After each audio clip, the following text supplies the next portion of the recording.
ఊకదంపుడు ఉపన్యాసాలు, మాటలు కోటలు దాడతాయి.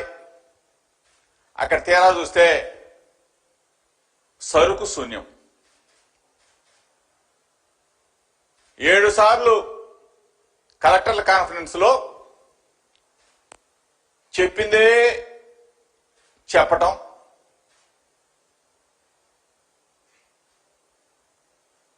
అదే సాగదీసే కార్యక్రమం. 2 రోజులు మామ, తీరా చూస్తే శూన్యం, ఏముండదు. అన్నమో రామచంద్ర అంటే అన్నం పెట్టే దిక్కులేని పరిస్థితిలో మనం చూసాం. ఈరోజు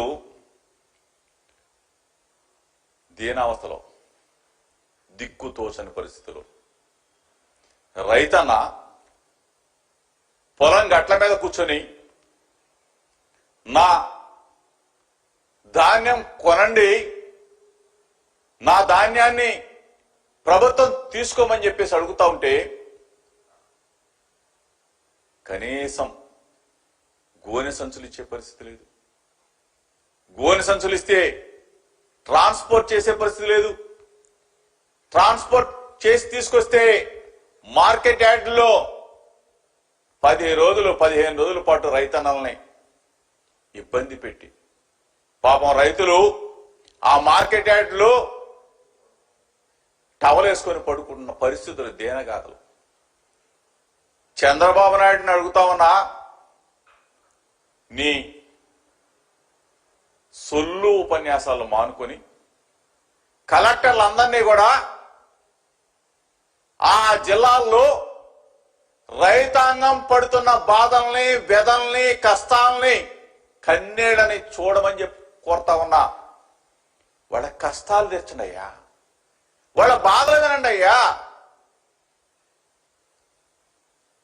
చెప్పమంటే సొల్లు కబుర్లు చెప్తారు, ఉపన్యాసాలు చెప్తారు. ఎంఎస్పి ప్రైజ్ ఇవ్వండి, కల్లాల్లో ధాన్యాన్ని కొనండి, రోడ్ల మీద ఉన్న ధాన్యాన్ని కొనండి, మార్కెట్లో ఉన్న ధాన్యాన్ని తీసుకొని వెనువెంటనే డబ్బులు చెల్లించమని అడుగుతా ఉన్నాం. ఆ పరిస్థితి అన్ని గాలికి వదిలేసేశారు. ముఖ్యమంత్రి ఏమో కలెక్టర్ కాన్ఫరెన్స్, వ్యవసాయ మంత్రి ఏమో ఎక్కడున్నాడో తెలియదు, 8 మంది మంత్రులేమో సింగపూర్ పోతారు. ఇక్కడ రైతులు ఎవరు పడుచుకుంటారు? ఇక్కడ రైతన్నల బాధలు ఎవరుంటారు?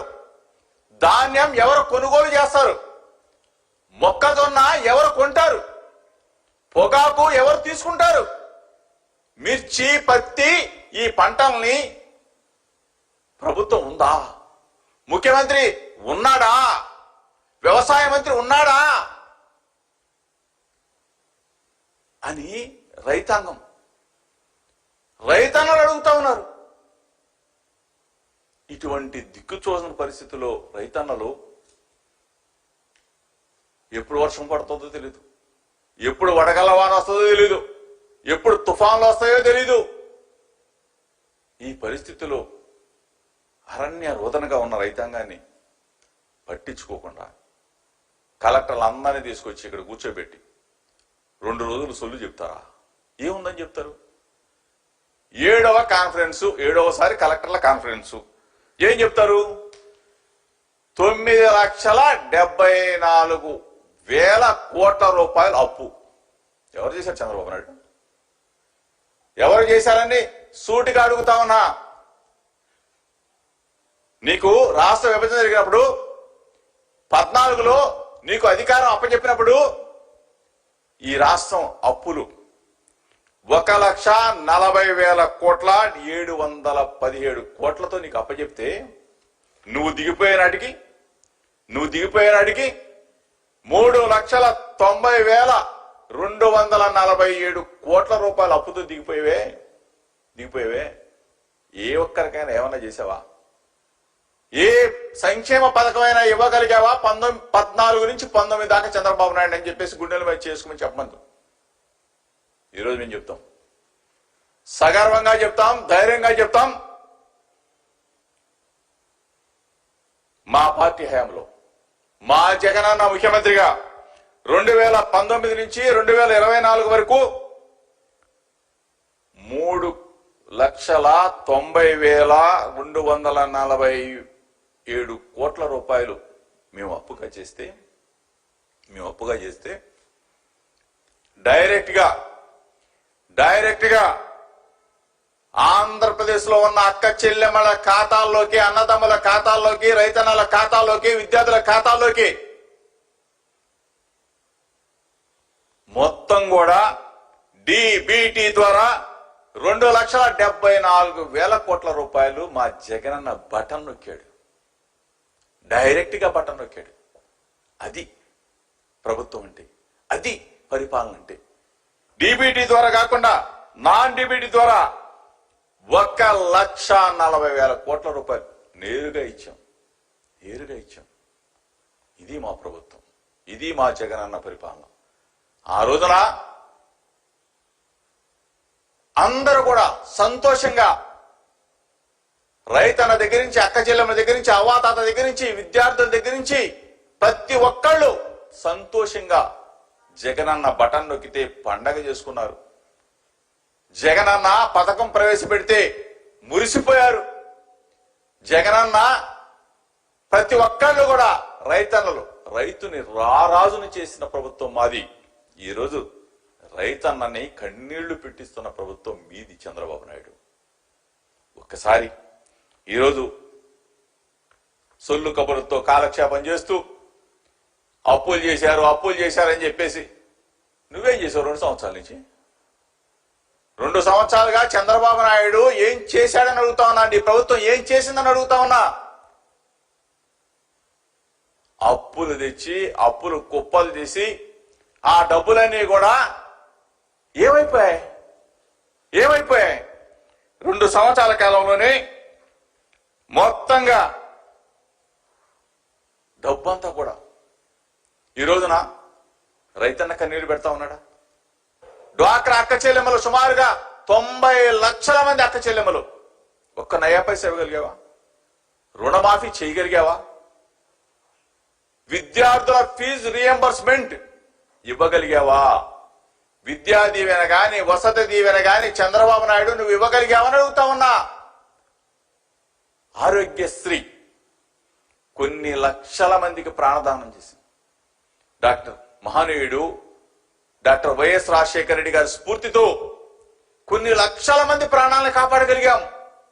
ప్రతి ఒక్కళ్ళు గుండె మీద చేసుకొని ఇదిగో మా ఆరోగ్యశ్రీ మా జగనన్న ఇచ్చాడు ఇదిగో అని చెప్పేసి గుండెల మీద చేసుకొని కార్పొరేట్ హాస్పిటల్కి వెళ్ళి ఎంత పెద్ద జబ్బు అయినా సరే నయం చేయించుకొని మరలా డబ్బులు తీసుకొని ఇంటికి వెళ్ళిన పరిస్థితులు ఎక్కడన్నా ఉందా చంద్రబాబు నాయుడు?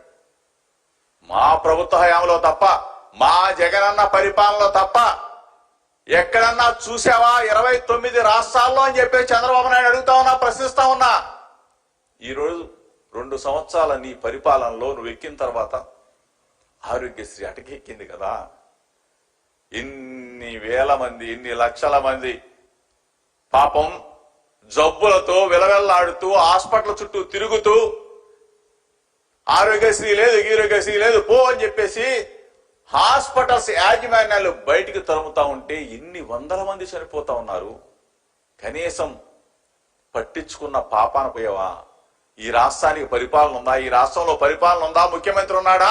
ఆరోగ్య శాఖ మంత్రి ఉన్నాడా అని చెప్పేసి ప్రశ్నిస్తా ఉన్నారు ప్రజలు. ఎక్కడ? ఒక పక్కనేమో రైతన్నుల విలువెల్లాడుతా ఉన్నారు, ఒక పక్కనేమో విద్యార్థులు ఫీజులు కట్టక ఆ కాలేజీ యాజమాన్యాలు బయట నిలబెడతా ఉంటే ఆ తల్లి తండ్రి ఆ పిల్లలందరూ కూడా అల్లాడుతున్న పరిస్థితులు. ఒక పక్కన మన జనం పేషెంట్లుగా మారి, మనం ఏదన్నా జబ్బు చేస్తే పేషెంట్లు ఆ హాస్పిటల్కి వెళ్తే పొమ్మని చెప్పేసి కార్పొరేట్ హాస్పిటల్తో బయటికి తరుముతా ఉంటే చనిపోతున్న పరిస్థితులు. ఈ విధంగా రాష్ట్రంలో పరిస్థితులుంటే మీరేమో టెలికాన్ఫరెన్స్లు, వీడియో కాన్ఫరెన్స్లు, కలెక్టర్ల కాన్ఫరెన్స్లు పెట్టి ఏమి చెప్తారు? ఏం చెప్తావు? నువ్వేం చేసావు? Super 6, super success. Super 7 super hit. Cinema డైలాగులు, సినిమా రాతలు వీటితో. సూపర్ 6 సూపర్ సక్సెస్ కాదు Chandrababu Naidu, super 6 utter flop అని రాసుకో. ఎక్కడ నువ్వేం చెప్పావు? నిరుద్యోగ భృతి ఇస్తానని చెప్పిన చంద్రబాబు నాయుడు మాట తప్పాడా లేదా చెప్పాలా? 18 సంవత్సరాలు దాటిన అక్క చెల్లెమ్మలకి 1500 రూపాయలు ప్రతి నెల ఇస్తానన్నావా లేదా చెప్పాలా? 50 సంవత్సరాలు దాటిన ఎస్సీ ఎస్టీ బీసీ మైనార్టీ అన్నదమ్ములకి అక్క చెల్లెలకి పెన్షన్ 4000 ఇస్తానన్నావా లేదా చెప్పాలా? ఎక్కడ? 50 సంవత్సరాలు దాటిన వాళ్ళకి దేవుడు ఎరుగు నువ్వు ఇచ్చిన పాపన. ఉన్నవాళ్ళు బీకేస్తున్నారే, ఉన్నవాళ్ళు పెన్షన్ బీకేస్తా ఉన్నారు. భర్త చనిపోతే వితంతువైన అక్క చెల్లెమ్మకి పెన్షన్ ఇచ్చే నాదుడే లేడు. ఈ పరిస్థితుల్లో super 6 super success, super 6 utter flop అని కొటేషన్ పెట్టుకో. మీ కూటమి ప్రభుత్వం అట్టర్ ఫ్లాప్ అయిందని చెప్పుకో. ఈరోజు రైతన్నల పరిస్థితి, విద్యార్థుల పరిస్థితి, అక్క చెల్లెమ్మల పరిస్థితి, ఆరోగ్యశ్రీ అందక ఆరోగ్యశ్రీని అటకెక్కించిన చంద్రబాబు నాయుడు. ఇన్ని వందల మంది, ఇన్ని వేల మంది చనిపోతా ఉంటే ఈ కాన్ఫరెన్స్లు ఎందుకు చంద్రబాబు నాయుడు? తగలేనా? దేనికి? ఎక్కడికి వెళ్ళాలా? నువ్వు ఎదురు కూర్చోబెట్టిన సొల్లు కబుర్లు చెప్పి కాన్ఫరెన్స్లు 2 రోజులు తింటే ఓ పక్కన అకాల వర్షాలు వస్తా ఉన్నాయి. కలెక్టర్లు వచ్చి ఇక్కడ కూర్చుంటే జిల్లాల్లో ఉన్న పరిస్థితులు ఏంటి? ఏదైనా కానీ ఒక్కటి మంచి పని చేయగలిగావా? అదేమంటే ప్రైవేటీకరణ, ప్రైవేటీకరణ, ప్రైవేటీకరణ. మెడికల్ కళాశాలలో ప్రైవేటీకరణ, పోర్టులు ప్రైవేటీకరణ, హార్బర్లు ప్రైవేటీకరణ. ఏది అమ్మేద్దామా, ఏది దోచేద్దామా, ఏది మింగేద్దామా, ఇది తప్ప వేరే ఆలోచన ఏమైనా ఉందా? ఈరోజు పోటీ పడతా ఉన్నారు. ఈరోజు మీ ఎమ్మెల్యేలు కానీ మీ మంత్రులు కానీ పోటీ పడతా ఉన్నారు. దేంట్లో? మట్టి దోసేయటంలో పోటీ, ఇసుక దోసేయటంలో పోటీ, బ్రాందీ షాపుల్లో పోటీ, బారుల్లో పోటీ, బెల్ట్ షాపుల్లో పోటీ. ఎక్కడ దొరికితే అక్కడ దోచేయి. దానికి పోటీ పడతా ఉన్నారు. నీ సర్వేలు దేనికి? పోటీ పెట్టు. ఎమ్మెల్యేలకు పోటీ పెట్టి ఎవడెంత దోచుకున్నాడో చూస్తే దాంట్లో నువ్వు పర్సంటేజ్లు, దాంట్లో నువ్వు నంబర్ 1, నంబర్ 2, నంబర్ 3గా సెలెక్ట్ చెయ్యి. అంతేగాని ఎవ్వడ కూడా ప్రజాసేవ చేయట్లా, దోచే పనిలోనే ఉన్నారు. అదేమంటే రేపు మళ్ళీ మేము గెలుస్తాం సస్తామా, మళ్ళీ మేము వస్తాం పోతామా, ఈ 3 ముక్కలు అట్లా ఉంటుందా? ఈ కూటములు ఉంటాయా అని చెప్పే పరిస్థితులు. ఈరోజు దయచేసి ముఖ్యమంత్రికి చెప్తా ఉన్నాం, రైతుల బాధలు వినండి, విద్యార్థుల బాధలు వినండి. ఇబ్బందులు పడుతున్న పేషెంట్లుగా ఉన్న ప్రజల సమస్య, ఆరోగ్యశ్రీ సమస్య పట్టించుకోండి. ఇవన్నీ కూడా మీరు ఏది నాకు పట్టినట్టు బ్రహ్మాండంగా జరిగిపోతున్నట్టు బిల్డప్ ఇచ్చే పరిస్థితులు, కలెక్టర్ కాన్ఫరెన్స్ లో ఊకదంపుడు ఉపన్యాసాలు, ఇవన్నీ కూడా ఏదొచ్చినా నేనే తెచ్చానంటారు. గూగుల్ వస్తే నాదే అంటారు, లేకపోతే ఆ పక్కన ఉన్న రాష్ట్రంలో ఇంకోటి వస్తే నాదేనంటారు, ఈ పక్కన ఉన్న చెన్నైలో. మనకేది దిక్కు? మన రాష్ట్రానికి ఏది దిక్కు? దయచేసి మామూలుగానే తెలుగుదేశం పార్టీ విధానమే లాక్కోవటం. ఎన్టీ రామారావు గారి దగ్గర నుంచి చోరీ చేశారు, చోరీ. అట్లానే ప్రతి విషయం మీద క్రెడిట్ చోరీ ఎందుకు?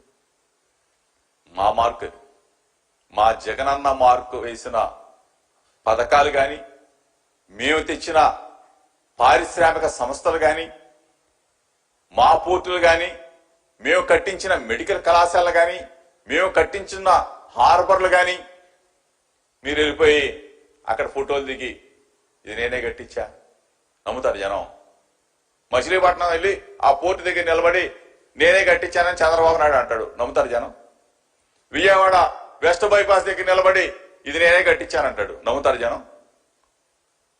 విజయవాడకి వెస్ట్ బైపాస్ వచ్చిందంటే అది మాదే.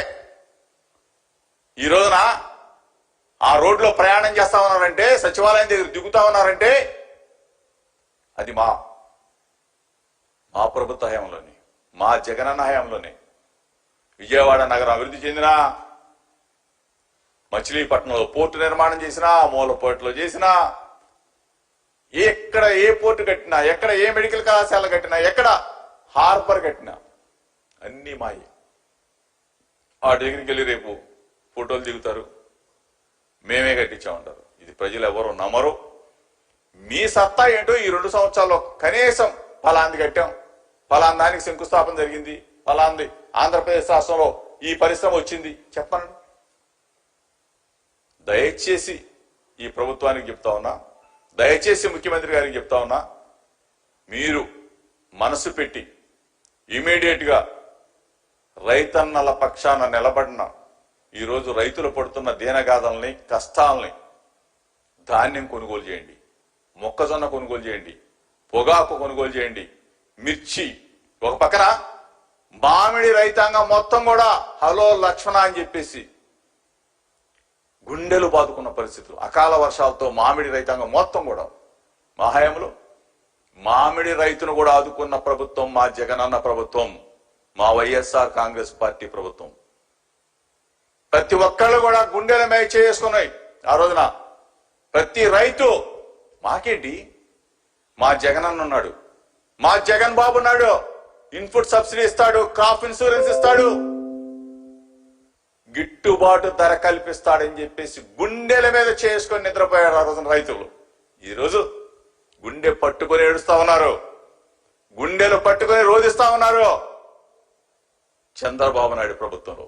దయచేసి మీ టెలికాన్ఫరెన్స్లు, వీడియో కాన్ఫరెన్స్లు, కలెక్టర్ కాన్ఫరెన్స్లు పక్కన పెట్టి చర్చ చేసుకున్నారు.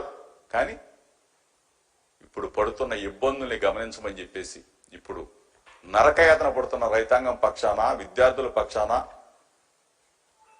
నిలవమని చెప్పేసి, మీరు నిలవని పక్షంలో వాళ్ళకి అండగా, వాళ్ళకి దమ్ముగా, ధైర్యంగా రైతన్నని నిలబెడతాం, విద్యార్థులను నిలబెడతాం, అక్క చెల్లెమ్మలను నిలబెడతాం. రాష్ట్రంలో మొత్తం రాష్ట్ర ప్రజానీకానికి మొత్తం కూడా వెన్నంటి ఉండే వైఎస్ఆర్ కాంగ్రెస్ పార్టీ, వెన్నంటి ఉండే జగనన్న తోడుగా ఉంటాడు ఈ రాష్ట్ర ప్రజలకని చెప్తూ రేపు రాబోయే